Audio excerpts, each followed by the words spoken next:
నమస్తే సార్. నమస్తే. Hero వెంకటేష్‌కి high court నుంచి ఒక మంచి తీర్పు వచ్చినట్టు తెలుస్తుంది. అది కూడా డెక్కన్ కిచెన్ విషయంలో, కేసు విషయంలో. సో ఈ కేసు ఏంటి సార్? ఈ కేసు ఏంటి? దీనికి వెంకటేష్‌కి ఏంటి సంబంధం?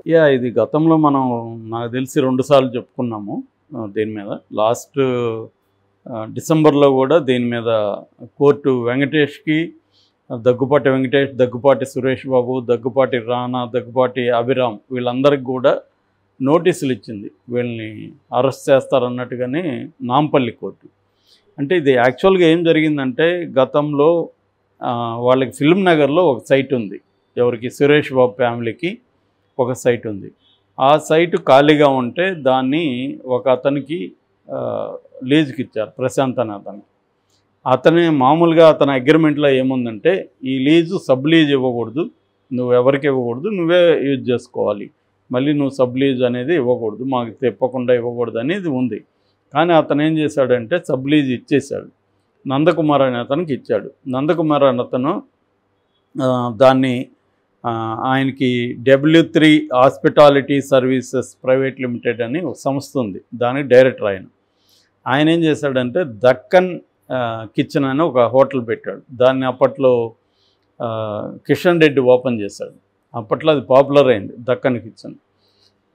తర్వాత మిగతా స్పేస్ని వేరే వాళ్ళకి, ఒక డీటెయిల్ షాపు అలాంటి వాళ్ళకి కూడా రెంట్లకి ఇచ్చేశారు, సబ్ లీజ్కి ఇచ్చారు. సో దీని మీద వీళ్ళు కోర్టులకు వెళ్ళారు. ఎవరు? సురేష్ బాబు వాళ్ళు అడుగుతూ ఉంటే, ఇతను ఏంటంటే ఈ కోరే నందకుమార్ ఇతని పేరు.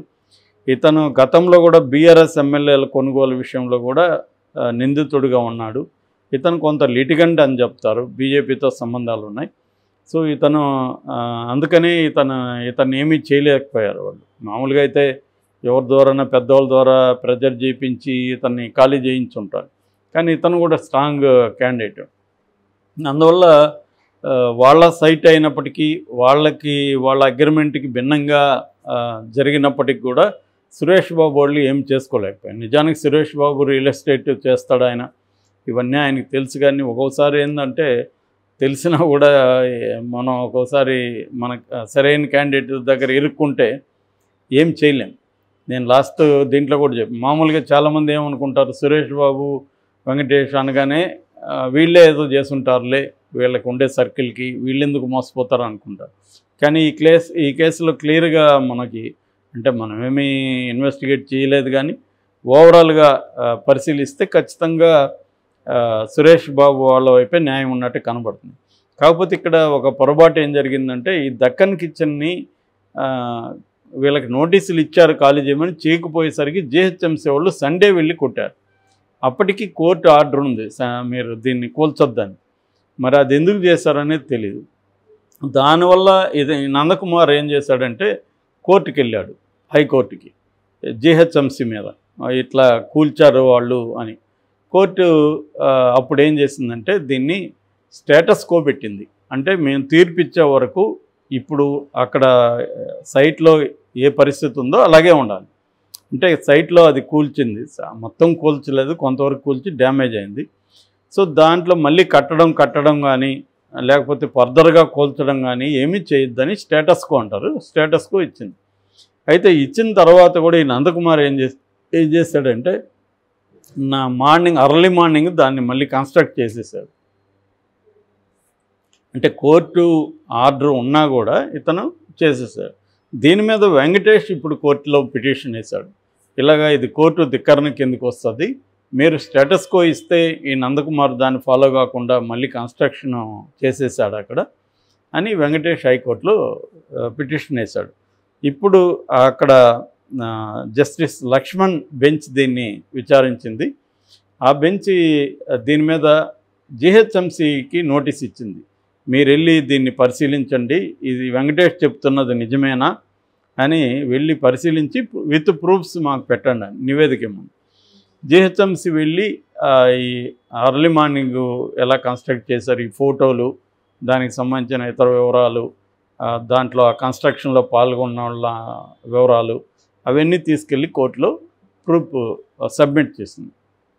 సో కోర్టు ఇప్పుడు ఈ నందకుమార్కి 1 నెల జైలు శిక్ష, 2000 ఫైన్ ఇది దేనికంటే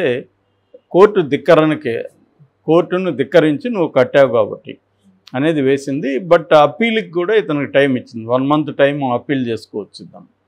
సో మామూలుగా కోర్టు ధిక్కరణ కేసులు ఎలా ఉంటాయంటే వాళ్ళు వెళ్ళి అప్పీల్ చేసుకొని ఫైన్ వేస్తారు. జనరల్గా ఫైన్ కట్టేస్తే జైలు శిక్ష కూడా ఉండకపోవచ్చు.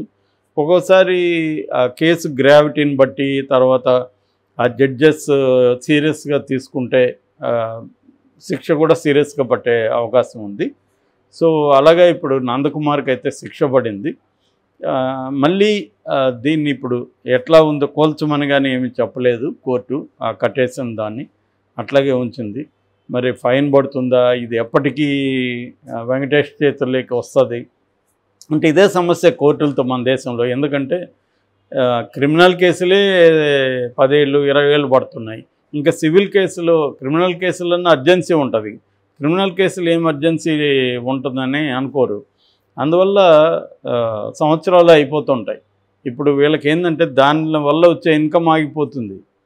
లేకపోతే అది ప్రాపర్గా ఉంటే మంత్లీ ఇన్కమ్ వచ్చేది కదా వాళ్ళకి ఇన్కమ్ పెద్ద విషయం కాకపోవచ్చు, కానీ ఏదేమైనా ఒక హెడేకే కదా కోర్టులకి తిరగాలి. ఇదంతా బయటేమో అందరూ అడుగుతుంటారు వీళ్ళేదో తప్పు చేసినట్టు. ఒక్కోసారి ఏంటంటే విక్టిమే తప్పు చేసినట్టుగా విక్టిమ్ బ్లేమింగ్ అంటారు. సో విక్టిమ్ బ్లేమింగ్ అనేది జరుగుతుంది. నిజానికి దీంట్లో క్లియర్గా వీళ్ళే విక్టిమ్. ఎందుకంటే వీళ్ళ జాగాని ఎవరికో ఒకరికి లీజుకి ఇస్తే అతన్ని సబ్ లీజుకి ఇవ్వద్దని అగ్రిమెంట్ ఉంటే క్లియర్గా దాన్ని అతను ఉల్లంఘించాడు. దాని మీద కోర్టుకి వెళ్ళినా కూడా ఇప్పటి వరకు వీళ్ళ వైపు న్యాయం జరిగే ప్రసక్తి కనపడలేదు. అవతల అతను తీసుకున్నదే illegal lease. Maybe Nandakumar version ఏందనేది మనకు తెలియదు. అతనే మీడియాతో మాట్లాడడం కానీ నా వెర్షన్ ఇది అని చెప్పడం కానీ చేయలేదు. వీళ్ళు కూడా మీడియాతో ఏమి ప్రెస్ మీట్ పెట్టి అని చెప్పలేదు. ఓన్లీ కోర్టుల ద్వారానే వీళ్ళు కూడా అప్రోచ్ అవుతున్నారు. దానికి సంబంధించిన కోర్టుల ద్వారా వచ్చినప్పుడు అది మీడియాలో కవరేజ్ వస్తుంది. ఎందుకంటే వాళ్ళు సెలబ్రిటీలు కాబట్టి. మామూలుగా ఇట్లాంటివి విపరీతంగా జరుగుతుంటాయి. రియల్ ఎస్టేట్ పెరిగే కొద్దీ ఈ క్రైమ్ కూడా, రియల్ ఎస్టేట్ రిలేటెడ్ క్రైమ్ కూడా ఇండియాలో విపరీతంగా పెరుగుతుంది. మనకి పెద్ద పెద్ద మాఫియా అంతా కూడా రియల్ ఎస్టేట్ చుట్టూనే ఉంటుంది. ఎందుకంటే ఇది ఈజీ మనీ, చిన్న ఇష్యూ సాల్వ్ చేస్తే కోర్టులు వస్తాయి. సో రెండోది ఏంటంటే దీంట్లో ల్యాండ్స్లో ఇప్పటికీ చాలామంది వీక్ ఓనర్స్ ఉంటారు. వీక్ ఓనర్స్ అంటే నిజానికి అది రాంగ్ పదం. మనకి ఒక ల్యాండ్ ఓనర్ అయితే మనం వీక్గా స్ట్రాంగ్గా అనేది దానికి సంబంధం లేదు. మనకు ఓనర్షిప్ ఉందా లీగల్గా లేదా అనేది సంబంధం. కానీ ఇప్పుడు ఎలాగైపోయిందంటే వీక్ ఓనర్స్ ఉన్న ల్యాండ్స్ని కలెక్ట్ చేసే పనే కొంతమంది ఉంటారు. ఇందులో పోలీసులు, రెవెన్యూ వాళ్ళు, తర్వాత ల్యాండ్ రిజిస్ట్రేషన్ శాఖ వీళ్ళందరూ కుమ్మక్కు అవుతారనమాట. సో రెవెన్యూ వాళ్ళే ఆ లిస్టులో తీసుకొని ఈ ఓనర్ ఎవడు, వీళ్ళ బ్యాక్గ్రౌండ్ ఏంటనేది కొంతమందికి ఇచ్చేస్తారు. వీళ్ళు ఏం చేస్తారంటే ఇటువంటి కబ్జా పనిలోనే ఉంటారు. వీళ్ళకి ఒక టీం ఉంటుంది కబ్జా చేయడానికి, ఒక లాయర్ల టీం ఉంటుంది. ఇలాగా కొన్ని బృందాలు ఏం చేస్తారంటే వీళ్ళ పని వీక్ ఓనర్స్ ఉన్న ల్యాండ్స్ని, సైట్స్ని కలెక్ట్ చేసుకోవడం, దాని మీద టీమ్స్ ఫామ్ చేయడం, ఆక్యుపై చేసిన తర్వాత వాడు కోర్టుకు వెళ్తే వీళ్ళు వెళ్ళడం, ఫైనల్గా వాడిని హింసించి సరెండర్ చేయించుకొని తక్కువకి వీళ్ళే కొనుక్కోవడం, లీగల్గా ట్రాన్స్ఫర్ చేయించుకోవడం. ఇది నయం అయితే ఒక 1000 కోట్ల వ్యాపారం ఇలాగే చేశాడు. మొత్తం అతను ఎక్కడా కూడా ఇల్లీగల్గా ఆక్యుపై చేసుకోవాలి, లీగల్గానే చేశాడు. కానీ ఇలాగ బెదిరించడం, వాళ్ళు పోలీసుల దగ్గరికి వెళ్తే పోలీసులు కూడా నయంతో ఎందుకు పెట్టుకుంటావు, ఏదో ఒకటి పరిష్కరించుకో అని చెప్పడం. సో ఒక 1 కోటి రూపాయలు ఆస్తి అంటే దాన్ని 20 లక్షలకు 30 లక్షలకు కొనేసుకోవడం డబ్బులు ఇచ్చి. సో ప్రాపర్గా రిజిస్ట్రేషన్ అయిపోతుంది. సో బినామీల్ని పెట్టుకొని బినామీల పేర్లతో పెట్టుకోవడం. సో లీగల్గా ఏ రకమైన ఇబ్బంది లేకుండా చూసుకోవడం.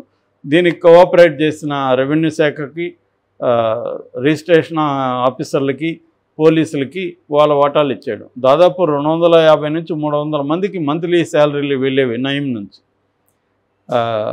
అందరికీ. అట్లా కాకుండా గిఫ్ట్లు వెళ్ళేవి. మామూలుగా నయం ఎవరైనా పోలీసులను కలిపితే ఒక కీతో వెళ్తాడని చెప్తారు. కీ తీసుకొని, ఆ కీ కార్ కీ కావచ్చు, ఫ్లాట్ కీ కావచ్చు. సో ఆ కీస్ తీసుకెళ్ళి టేబుల్ మీద పెట్టి మాట్లాడతాడనమాట. సార్ ఇది ఇంకా ఎందుకు సార్ పాత కారు వాడుతున్నారు, ఇది తీసుకోండి సార్ అని ఇస్తారు. సో ఇలాగా ఉంటుందన్నమాట ల్యాండ్స్ విషయంలో. సో లేటెస్ట్గా అన్నీ తెలిసినా కూడా వీళ్ళు విక్టిమ్ దీంట్లోకి వెళ్ళారు.